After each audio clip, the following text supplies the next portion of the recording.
नमस्कार श्रोता बंधुरा आमी स्वागता एसो गल्प शोनाई चैनेलेर आरो एकटी नतून पर्वे आपनादेर सबाइके स्वागत जानाई। आज आमी आपनादेर पढ़े शोनाबो प्रचेत गुप्तर लेखा गल्प बकुल। गल्प पाठ शुरू करार आगे आपनादेर सकलेर काछे आमार बिनीत अनुरोध, आमार उपस्थापना भालो लागले भिडियोटिते एकटा लाइक करबेन, आपनार बंधु परिचित जनदेर मध्य भिडियोटी शेयर करबेन।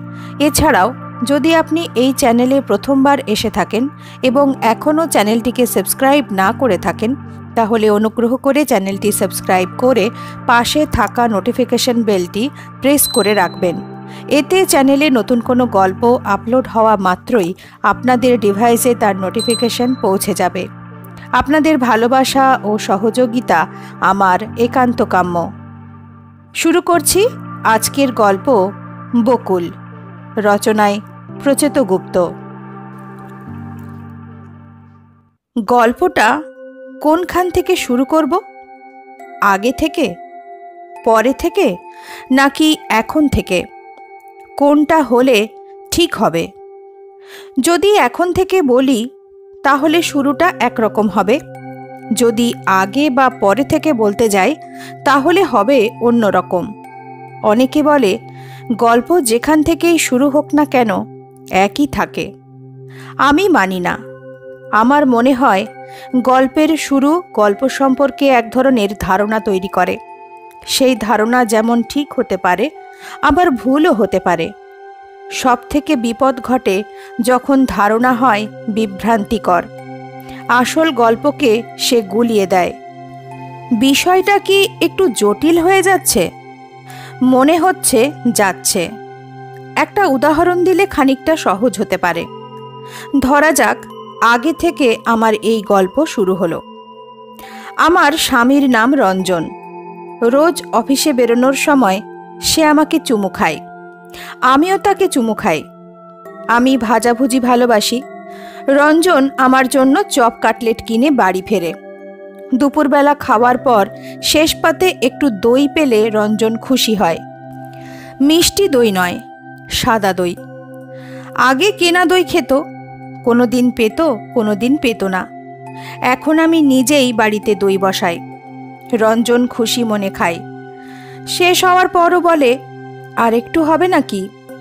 আমি জানি ও চাইবে, তাই সব সময়ই একটু সরিয়ে রাখি। হেসে বলি, না হবে না, ফুরিয়ে গেছে। তারপর এনে দিই। রঞ্জন প্রায় আমার জন্য এটা সেটা কিনে আনে। কোনো দিন শাড়ি, কোনো দিন ব্যাগ, কোনো দিন ইমিটেশনের গয়না। জিনিস ভালো হয় না, কোয়ালিটি বাজে, দাম বেশি। রঞ্জন আহ্লাদি মুখ করে বলে, সুন্দর হয়েছে না? আমি হেসে বলি, হ্যাঁ সুন্দর হয়েছে। আমিও রঞ্জনের জন্য কেনাকাটা করি।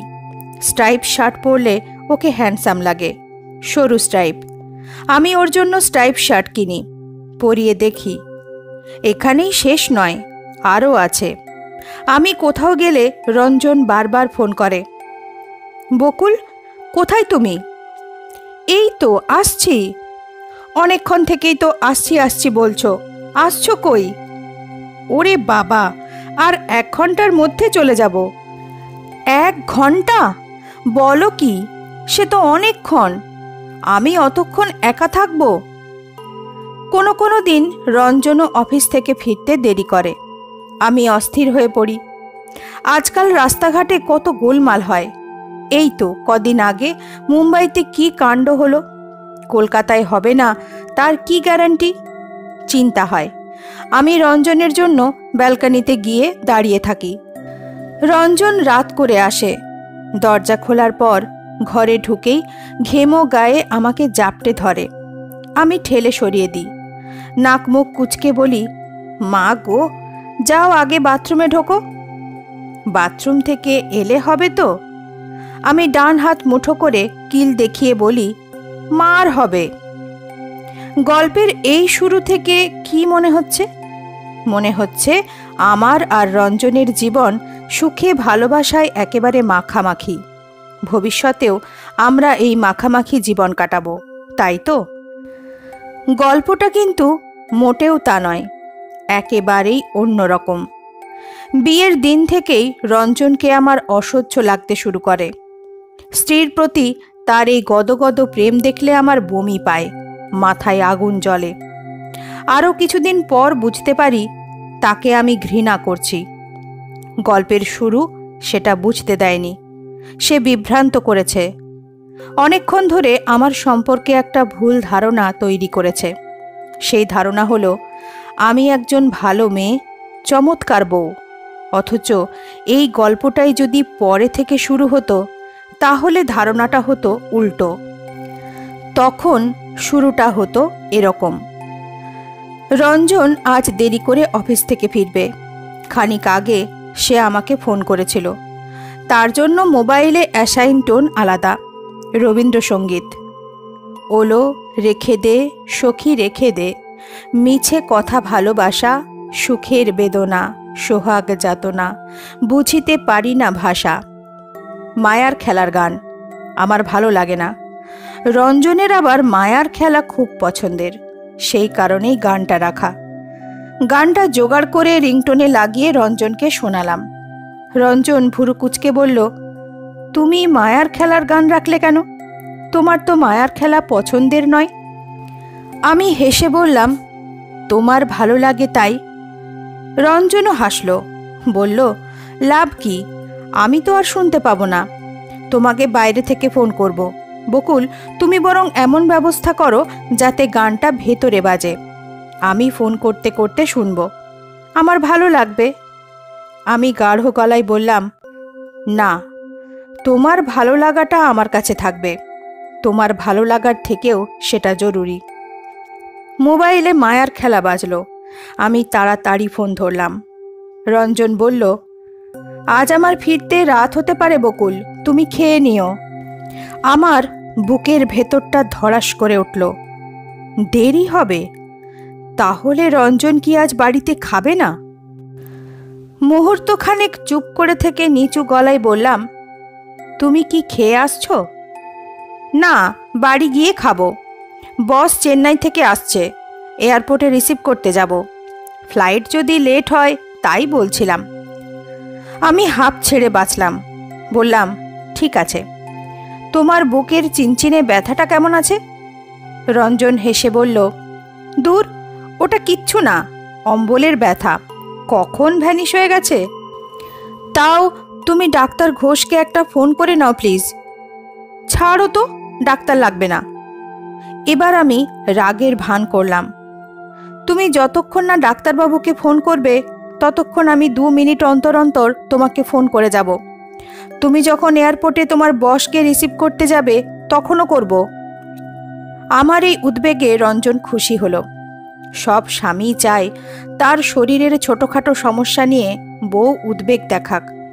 বিষয় যত তুচ্ছ হবে উদ্বেগ তত ভালো লাগবে, তাড়িয়ে তাড়িয়ে উপভোগ করবে। আচ্ছা, বিপদে ফেললে তো ডাক্তারবাবুকে কি বলবো? আমি বললাম, কি আবার বলবে? বলবে আজ লাঞ্চের পর বুকে একটা পেন ফিল করছিলাম, কাল সকালে আপনাকে দেখাতে যাব। আপনি যদি মনে করেন একটা ইসিজি করাবো, নাও এখনই ফোন করো। আমি কিন্তু ঠিক 10 মিনিট পরে ডাক্তারবাবুকে ফোন করে দেখব তুমি অ্যাপয়েন্টমেন্ট নিয়েছো কি না। রঞ্জন হেসে বলল, ওরে বাবারে, করছি রে বাবা, করছি। বিয়ে করে দেখছি বিরাট ঝামেলায় পড়লাম। বইয়ের জ্বালায় কাজকর্ম সব ডকে উঠল। ফোন ছেড়ে আমি সোফায় এলিয়ে পড়লাম। ঠিক 10 মিনিট পর আমি ডাক্তার ঘোষকে ফোন করব, জানতে চাইব রঞ্জন তাকে ফোন করেছে কিনা, বুকের ব্যথার জন্য অ্যাপয়েন্টমেন্ট নিয়েছে কি। তারপর আমি রাগ দেখাবো, বলবো, জানেন ডাক্তারবাবু, আমি কত করে বললাম তুমি আজ অফিসে যেও না, ডাক্তারবাবুকে দেখিয়ে এসো। না শুনে অফিস চলে গেল। আমার একটা কথা যদিও শোনে। ডাক্তারকে রঞ্জনের ফোন করাটা খুব জরুরি।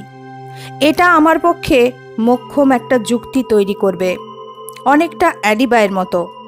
প্রমাণ হবে রঞ্জনের বুকে সকাল থেকেই সমস্যা চলছিল। রাতে তার হার্টফেল হঠাৎ হয়নি, সিমটম ছিল। আসলে আমি রঞ্জনকে খুন করবার জন্য যে বিষটা ব্যবহার করব সেটার কাজকর্ম বেশ মজার। জিনিসটার কাজ কারবার সব হাঁটে, রক্তের সঙ্গে মিশে শটান নিজের লক্ষ্যে পৌঁছয়। তারপর সেখানকার ধমনীগুলো এক এক করে আটকে দিতে থাকে। ডাক্তারি পরিভাষায় যাকে বলে ব্লক। রক্ত চলাচল বন্ধ হয়। ব্যাপারটা অনেকটা এরকম। আমি যেখানে পৌঁছেছি সেখানে আর কারো আসার অধিকার নেই। হিংসুটে প্রেমিকার মতো। মজার না? দুপুরে রঞ্জনের বুকে হালকা ব্যথা হওয়ার সঙ্গে সঙ্গে তাকে খুন করার জন্য আজকের দিনটাকে বেছে নিয়েছি। রঞ্জনের বুকের ব্যথা কিছুই নয়, নিছকই অম্বল। একটা জেলুসিল মুখে ফেলতেই ঠিক হয়ে গেল, কিন্তু ততক্ষণে আমার সিদ্ধান্ত হয়ে গেছে ব্যথাটা কাজে লাগাবো। রাতে রঞ্জনের খাবারে বিষ মেশাবো। এই কারণেই দেরি করে ফিরবে বলায় চমকে উঠি।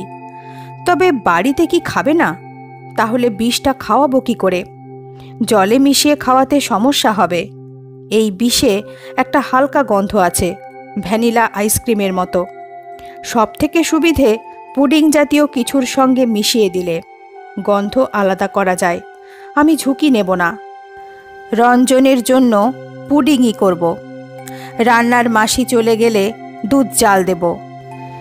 এই বিষের খবর অনেক কষ্টে জোগাড় করেছি, সংগ্রহ করেছি ঝামেলা করে।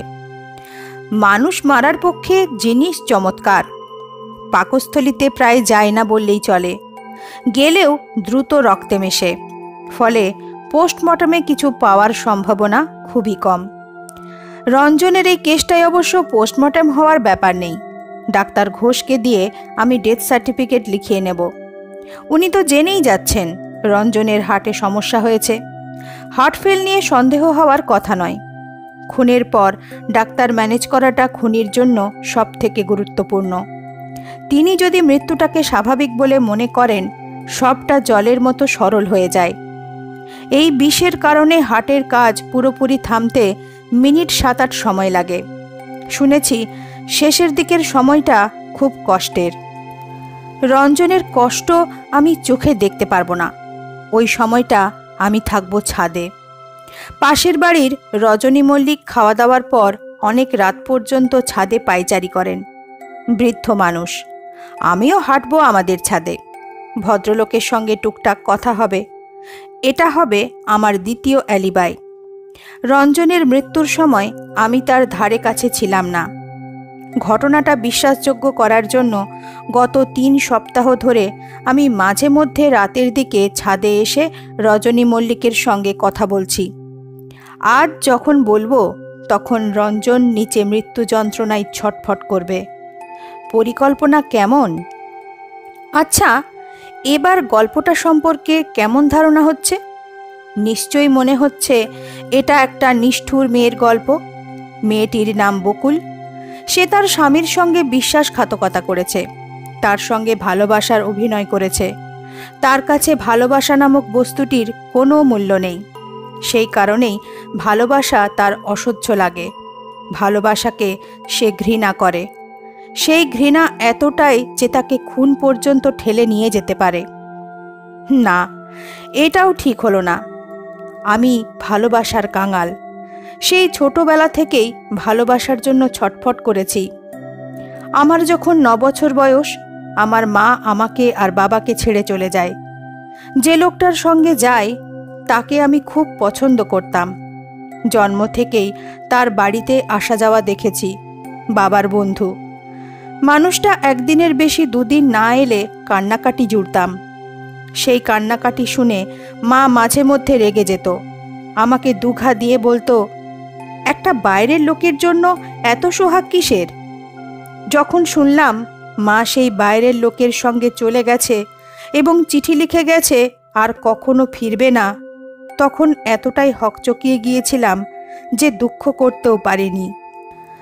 প্রথমে আমার বাবা আমাকে আঁকড়ে ধরল। 3 বছর পর বাবা আবার বিয়ে করল। ঠিকই করল। তখন কি আর এমন বয়স বাবার? বিয়ের স্বাদ পাওয়া পুরুষ মানুষ ওই বয়সে বিয়ে না করলে নানা সমস্যা হয়। বাবা ঠিকই করেছিল। কি মনে হচ্ছে? সেই বস্তা পচা গল্প? সেই সৎ মা, সেই সৎ মায়ের অত্যাচার, খেতে না দেওয়া, কাপড় কাচানো, ঘর ঝাড় দেওয়া? না, একেবারেই তা নয়। আমার সৎমা মানুষটা ছিলেন ভীষণ ভালো। যত ভালো হলে একটা মানুষকে ভালো বলা যায় তার থেকেও ভালো। ঢলঢলে চেহারায় এক মাথা চুল, চোখ দুটো মায়াকাড়া। একটা বেশ মজার বিষয় ছিল, আমার সৎমা ছিলেন একজন স্নান বিলাসিনী মহিলা। শীত গ্রীষ্ম সব ঋতুতেই অনেক আয়োজন করে স্নান করতেন, সময়ও নিতেন অনেক। গরমের সময় আগে কল খুলে জল ভরে রাখতেন বালতিতে। ছাদের ট্যাঙ্কের জল গরম, তাই ঠান্ডা করার ব্যবস্থা। শীতে আবার জল গরম করে নিতেন। প্রথম দিকে বাইরে থেকে কেটলি করে গরম জল নিয়ে বাথরুমে ঢুকতেন। পরে বাবা একটা ইলেকট্রিক তার কিনে দিল। তারের একদিকে রড বালতিতে জলে ডুবিয়ে সুইচ দিলেই জল গরম হয়ে যেত। স্নান করার আগে আমার সৎমা বাথরুমের ভেতরেই জল গরম বসাতেন। রোজ তেল, সাবান, শ্যাম্পু মাখতেন। স্নান শেষ করে বাথরুম থেকে বেরোলে ফুরফুর করে গন্ধ বের হতো। তবে এসবই ছোট কথা। বড় কথা হলো উনি আমাকে খুব ভালোবাসতেন। সেই ভালোবাসা ছিল আমার অসৎ মায়ের থেকে অনেক অনেক বেশি। মহিলা আমাকে যেন সর্বক্ষণ হাতের তেলোর মধ্যে রাখতে চাইতেন। জড়িয়ে ধরে খাওয়াতেন, জাপটে ধরে আদর করতেন, নজরে নজরে রাখতেন। চাইতে না চাইতে আমি হাতের কাছে সব পেয়ে যেতাম। জামা, জুতো, খাবার, পড়ার বই, খেলার পুতুল, সব। উনি এমন সব কাণ্ড করতেন যা একজন 11 বছরের মেয়ের জন্য ছিল বাড়াবাড়ি। ওর শেষ বাড়াবাড়ির গল্পটা বলি। শেষ এই কারণে যে ঘটনাটার কিছুদিনের মধ্যে উনি মারা যান। স্বাভাবিক মৃত্যু নয়, ইলেকট্রিক শক লেগে মৃত্যু। খবরের কাগজের ভাষায় যাকে বলে বিদ্যুৎপৃষ্ট। লোহার বালতির সঙ্গে কিভাবে যেন জল গরম করার তার জড়িয়ে গিয়েছিল। উনি শক খেয়ে বাথরুমের ভেতর ছিটকে পড়েন। সমস্যা হলো, যেহেতু স্নানে উনি অনেকটা সময় নিতেন, তার মৃত্যুর খবর বুঝতেই অনেকটা দেরি হয়ে যায়। সেই বিকেল। আমার বাবা আবার সেদিন ব্যবসার কাজে সারাদিন কোটেছিলেন, আমি স্কুলে। বাথরুমের দরজা ভেঙে ডেড বডি বের করাটাও একটা সমস্যার ছিল। একেই ইলেকট্রিক কারেন্টের ব্যাপার, তার ওপর মহিলার গায়ে কোনো জামা কাপড় ছিল না। যাই হোক, আসল কথায় আসি। সৎ মা আমাকে নিয়ে কেমন বাড়াবাড়ি করতেন সেই কথা। রোজই আমার স্কুলের টিফিন বক্সে একটা না একটা মিষ্টি থাকতো। কখনো সন্দেশ, কখনো দরবেশ, কখনো বড় জিলিপি। একদিন সৎ মা আমাকে মিষ্টি দিতে ভুলে গেলেন। টিফিনের সময় দেখি স্কুলের গেটে দাঁড়িয়ে আছেন। আমি অবাক হয়ে তার কাছে গেলাম। ওর হাতে মিষ্টির কৌটো, চোখে জল। আমি বললাম, তুমি কাঁদছো কেন? উনি বললেন, তোমাকে মিষ্টি দিতে ভুলে গেছি, সেই দুঃখে কাঁদছি। আমি বললাম, এই তো দিয়ে গেলে, এবার কান্না থামাও। উনি চোখের জল মুছতে মুছতে বললেন, থামাতে পারছি না বাবা, তোমাকে যে মিষ্টিটা এসে দিয়ে যেতে পারলাম, এখন সেই আনন্দে চোখে জল আসছে। এরপর থেকেই আমার কেমন যেন হতে লাগলো। মহিলা কাছে এলে আমার ভালো লাগতো না, শরীরে অস্বস্তি অনুভব করতাম, দম বন্ধ হয়ে আসতো। উনি আমাকে আদর করলে মনে হতো গলায় কেউ ফাঁস পরিয়ে দিচ্ছে। কিছুদিনের মধ্যে আমি বুঝতে পারলাম সুন্দর মানুষটাকে আমি ভয় পাচ্ছি। তাকে এড়িয়ে যেতে শুরু করলাম। ভালোবাসার জন্য উন্মুখ হয়েছিলাম, কিন্তু ভালোবাসা সহ্য করতে পারছিলাম না। বিষয়টা খুবই অদ্ভুত। না, খুব অদ্ভুত নয়। এই অভিজ্ঞতা আমার আগেও হয়েছে, সে কথায় পরে আসব। যাই হোক, সৎ মায়ের মৃত্যুর পর আমি ভালোবাসার ফাঁস থেকে মুক্ত হলাম। ও, একটা ছোট কথা বলতে ভুলে গেছি। সেই ভয়ঙ্কর ঘটনার দিন বাথরুম থেকে ডেড বডি সরানোর সময় পুলিশ আবিষ্কার করে জল গরম করবার ইলেকট্রিক তার এক জায়গায় ছেঁড়া। ব্লেড দিয়ে চিরলে যেমন হয় অনেকটা সেরকম। পুলিশ নিশ্চিত হয় লোহার বালতির কোনায় ঘষে পুরনো তার কেটে গেছে। সেখান থেকেই সরাসরি কারেন্ট চলে এসেছে বালতি এবং জলে। বাবা মাথা নামিয়ে বলতে লাগলেন, উফ, আমি যদি জানতাম, উফ, আমি যদি জানতাম। পুলিশ অফিসার ভালো মানুষ, সহানুভূতির সঙ্গে বললেন, আগে থেকে যদি সব জানা যেত তাহলে তো আর অ্যাক্সিডেন্ট বলে কিছুই থাকতো না। দুঃখ করবেন না, যা হওয়ার ছিল তাই হয়েছে। প্রথমে আমি একটু ঘাবড়েই ছিলাম, ব্লেডের কথাটা যদি ওঠে। না উঠতে হাঁপ ছেড়ে বাঁচলাম, যদিও তেমন চিন্তার কোনো কারণ ছিল না। কারণ জ্যামিতি বক্সে রাখা ব্লেডটা আমি স্কুলের ডাস্টবিনেই ফেলে এসেছি। ভগবান আমাকে যেমন অনেক কিছু দেননি, তেমন আবার অনেক কিছু দিয়েছেনও। ছোট থেকেই আমি লেখাপড়া পছন্দ করি, নিজের ক্লাসের থেকেও বড়দের বই ঘাঁটি। অঙ্ক বিজ্ঞান আমার প্রিয় বিষয়। ত্রিভুজের কোণ, বৃত্তের ব্যাসার্ধ নিয়ে পড়ে থাকতে আমার ভালো লাগে। ভালো লাগে আলোর ছোটাছুটি, শব্দের প্রতিধ্বনি, ইলেকট্রিক কারেন্টের কেরামতি জানতে। লোহা আর জলের মধ্যে দিয়ে গেলে বিদ্যুৎ যে মানুষ মারতে পারে তা আমি বই পড়েই জেনেছি। দুনিয়ার ভালো কথা সব বইয়েতেই লেখা থাকে। ব্লেডের দুশ্চিন্তা কেটে গেলে আমি হালকা মনে সৎ মায়ের জন্য অনেকটা সময় ধরে কাঁদতে পারলাম। যাই হোক, একটা জরুরি কথা বলতে গিয়ে অনেক হাবিজাবি কথায় চলে গেলাম। তাহলে একটা জিনিস প্রমাণিত হলো, গল্পের শুরু যাই বলুক, আমি ভালোবাসা, স্নেহ, আদর, যত্ন পাইনি এই ধারণা ঠিক নয়। এবার ধরা যাক গল্পটা শুরু হলো শেষ থেকে, তাহলে কেমন হবে? বেডরুমের দরজাটা ঠেলতেই রঞ্জনকে দেখতে পেলাম। সে খাটের ওপর চিত হয়ে শুয়ে আছে, হাতের বইটা আধখোলা অবস্থায় খসে পড়েছে বুকের ওপর, ঠিক যেন ঘুমোচ্ছে। আমি পা টিপে টিপে বিছানার পাশে গিয়ে দাঁড়ালাম। এটা নতুন কিছু নয়, বই হাতে নিয়ে ঘুমিয়ে পড়া রঞ্জনের স্বভাব। বিয়ের পর থেকে দেখছি, কিন্তু আজ অন্য দিনগুলোর মতো নয়। আমি জানি আজ রঞ্জন ঘুমোচ্ছে না। আমি আলতো করে বইটা সরিয়ে নিলাম, নাকের তলায় ডান হাতের চেটোটা পেতে দিলাম। নিঃশ্বাস কি পড়ছে? না, পড়ছে না। মুখ তুলে দেয়াল ঘড়ির দিকে তাকালাম। খাবার পর থেকে ধরলে প্রায় 40-42 মিনিট হয়ে গেছে। 20 কাজ করার পক্ষে অনেক সময়। আমি সোজা হয়ে দাঁড়ালাম। আমার পরপর সব ভাবা আছে, মাথা ঠান্ডা করে সেগুলো এখন করতে হবে। সবার প্রথমে আমি যে বাটিতে রঞ্জনকে পুডিং খেতে দিয়েছিলাম সেটা ভালো করে ধোবো। শুধু বাটি নয়, পুডিং তৈরির কোনো প্রমাণই বাড়িতে থাকবে না। ইতিমধ্যেই বিষের শিশি আমি বাথরুমের প্যানে খালি করে ফ্ল্যাশ টেনে দিয়েছি। ধোয়াধুয়ির কাজ শেষ হলে ডাক্তার ঘোষকে ফোন করব, ওকে আসতে বলবো। তারপর ডাকবো পাশের বাড়ির রজনী মল্লিককে।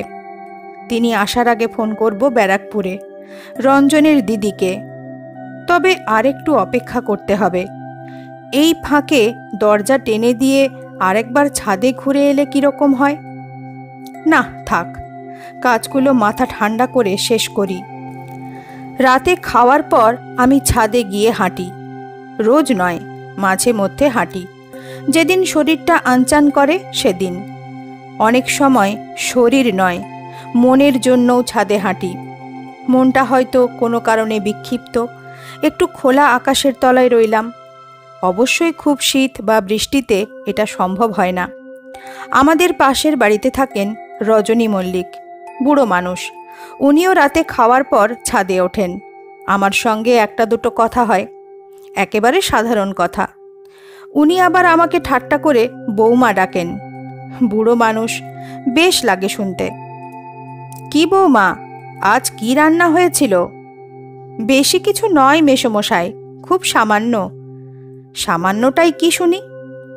ডাল, তরকারি আর পার্শে মাছের একটা ঝোল।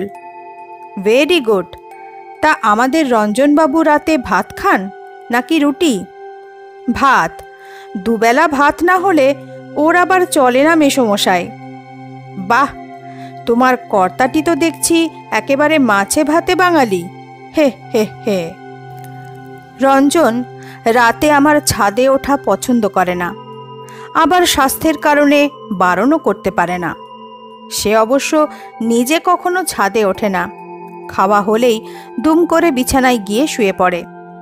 আমি ফিরে এসে দেখি কোনো দিন বই পড়ছে, কোনো দিন ঘুমের ভান করে মটকা মেরে পড়ে আছে। আলো নেভালেই ঝাঁপিয়ে পড়ে। আজও আমি ছাদে ছিলাম। অন্য দিনের থেকে বেশি সময় ছিলাম, কিন্তু রজনীবাবুকে দেখলাম না। মনটা খচখচ করছিল। আজ রজনীবাবুর সঙ্গে দেখা হওয়াটা জরুরি ছিল। যদি প্রশ্ন ওঠে পুলিশকে বলতে পারবেন ঘটনার সময় আমি তার সঙ্গে গল্প করছিলাম।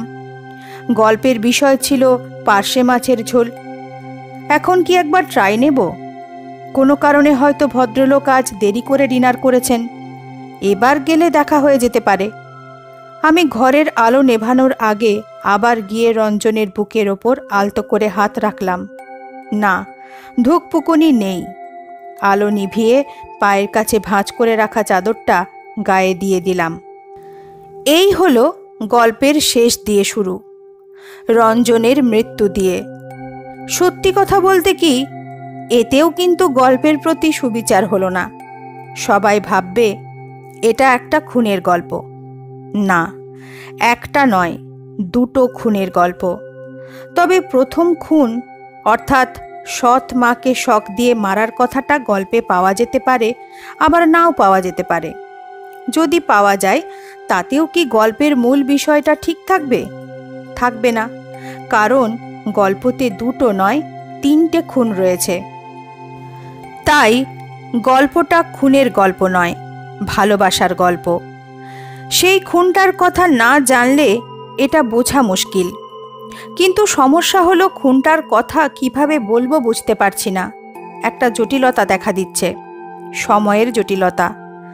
বলার সময় ঘটনাটাকে ঠিক কোন সময়ে নিয়ে গিয়ে ফেলবো, আগে, পরে, নাকি এখন, ঠিক করতে পারছি না। আসলে খুন হওয়া মানুষটার সঙ্গে আমার এখনও নিয়মিত যোগাযোগ রয়েছে। সুযোগ পেলেই আমি তার কাছে চলে যাই। যোধপুর পার্কের কাছে ফ্ল্যাট, 2 বেডরুম, বড় লিভিং ডাইনিং। ঘটনার পর থেকে ফ্ল্যাটে তালা, বউ কেটে পড়েছে। যতদূর খবর বিয়ে করেছে আবার। তাতে আমার সমস্যার কিছু নেই। আমার সমস্যা হলো অতীত হয়ে যাওয়া একটা মানুষকে বর্তমানে এনে ফেলতে গেলে কি বলতে হবে, আগে নাকি এখন, নাকি দুটো সময় পাশাপাশি চলবে, ট্রেন আর ট্রেনের ছায়ার মতো। যাগ্গে, বলতে যখন হবে খুনের কথাটা সংক্ষেপে সেরে নিই।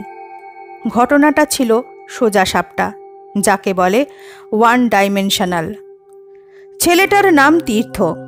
লম্বা চওড়া হ্যান্ডসাম চেহারা, ভালো চাকরি করে। কোনো এক বিয়েবাড়িতে একটা মেয়ের সঙ্গে তার দেখা। বলা ভালো মেয়েটি দেখল তাকে, আর দেখা মাত্রই পড়ল প্রেমে। তীর্থ বিশেষ পাত্তা দিল না। তাতে মেয়ের প্রেম গেল আরও বেড়ে।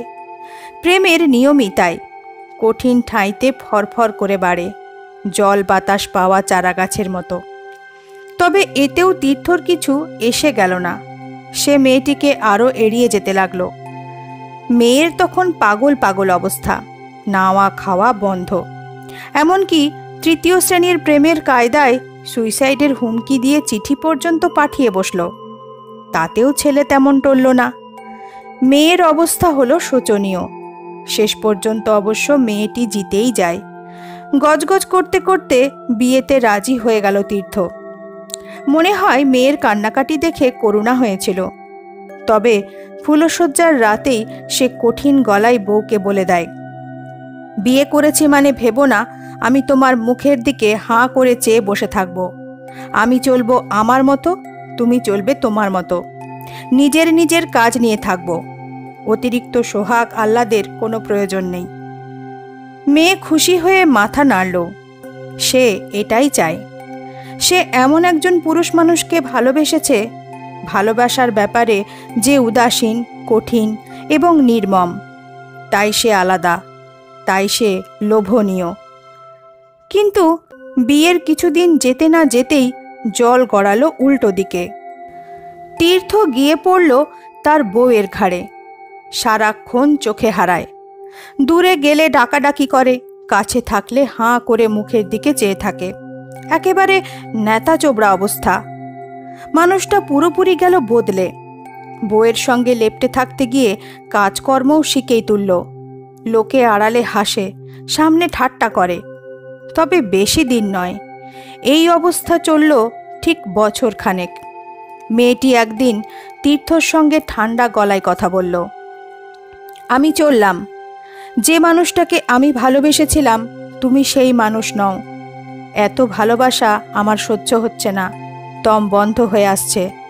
বাকি জীবন তোমার সঙ্গে কাটানো অসম্ভব। মিউচুয়াল ডিভোর্স হলে ভালো, না হলেও অসুবিধে নেই। আমি কোর্টে কন্টেস্ট করব। তবে তুমি চিন্তা করো না, আমি এখনই তোমাকে পুরোপুরি ছেড়ে চলে যাচ্ছি না। সেটা তোমার পক্ষে বিরাট আঘাত হবে। তুমি আমাকে এত ভালোবাসো, তোমাকে বিরাট ধাক্কা দেওয়াটা আমার উচিত কাজ হবে না। তুমি সেটার প্রাপ্য নও। তাই সিদ্ধান্ত নিয়েছি, আরও কিছুদিন আমি তোমার কাছে আসা যাওয়া করব। ঘর পরিষ্কার করব, তোমার পছন্দের খাবার বানিয়ে দেব, তোমার সঙ্গে বসে ডিভিডিতে সিনেমা দেখব। এমনকি তুমি চাইলে তোমার সঙ্গে শুতেও পারি। আসলে ধীরে ধীরে তোমার মন শক্ত করার চেষ্টা করব। এর খুব অল্প কিছুদিনের মধ্যে ফ্ল্যাটে তীর্থর মৃতদেহ পাওয়া যায়। সবাই জানল হার্ট অ্যাটাক। আসলে যে বিষ তাকে খাওয়ানো হয়েছিল সেটা কাজ করে হার্টে, ধমনীগুলো অকেজো করে। হার্ট অ্যাটাকের সঙ্গে পার্থক্য বোঝা যায় না। খুব সন্দেহ না করলে ধরা মুশকিল। একা থাকার মানুষের ওপর কে সন্দেহ করবে? করলেই বা কি? খুনের প্রমাণ কিভাবে গোপন করতে হয় আমার থেকে ভালো কে জানে। তীর্থের সঙ্গে ডিভোর্স না হওয়ার কারণে যোধপুর পার্কের ফ্ল্যাটের মালিকানা এখন আমার। খবরটা কেউ জানে না। আমি প্রায়ই সেই ফ্ল্যাটে যাই, তালা খুলে ঢুকি, তারপর তীর্থর সঙ্গে দীর্ঘ সময় কাটাই। মরে যাওয়ার পর ছেলেটা আগের মতো হয়ে গেছে। ভালোবাসায় সেই রকম কঠিন, নির্মম। অনেক সাধ্য সাধনা করে তার ভালোবাসা পেতে হয়, যে ভালোবাসার জন্য নারী অপেক্ষা করে থাকে জন্ম জন্মান্তর। কি যে ভালো লাগে বুঝিয়ে বলতে পারবো না। হয়তো সারা রাত তার আদর চাইলাম, অথচ ও রইল মুখ ফিরিয়ে, গ্রহণ করল একেবারে শেষ রাতে। ব্যথা দিয়ে দিয়ে প্রবেশ করল আমার শরীরে। আমি চিৎকার করে উঠলে মুখে হাত চাপা দিল। সেই হাত কি ঠান্ডা, যেন রক্ত মাংস নয়। সেই হাত বরফ দিয়ে তৈরি। আহা, শুধু শরীর নয়, তীর্থর সঙ্গে বিভিন্ন বিষয় নিয়ে আমি আলাপ আলোচনাও করি। আমার দ্বিতীয় স্বামী রঞ্জনকে খুন করার পরিকল্পনা সেই আমাকে দেয়। আমি তাকে কেঁদে বলেছিলাম, তীর্থ, আমি আর পারছি না, আমার দম বন্ধ হয়ে যাচ্ছে। তীর্থ হেসে বলল, পারছো না তো কি হয়েছে? না পারলে কি করতে হয় তুমি জানো না? কি করতে হয়? তোমার সৎ মাকে যা করেছ, আমাকে যা করেছ, রঞ্জনকেও তাই করবে। সমস্যা কোথায়? না, সমস্যা নেই। রঞ্জন নেই, আমি এখন মুক্ত। আরও বেশি সময় তীর্থর সঙ্গে থাকতে পারবো। ভালোবাসা পাবার জন্য তার কাছে আকুতি মিনতি করব। অন্ধকার ঘরে মৃত রঞ্জনকে রেখে আমি এখন দরজার দিকে পা বাড়াচ্ছি। শেষ হলো প্রচিত গুপ্তর লেখা গল্প বকুল। আজ এই পর্যন্তই। নতুন একটি গল্প সাথে নিয়ে তাড়াতাড়ি ফিরে আসব। সবাই ভালো থাকবেন। নমস্কার।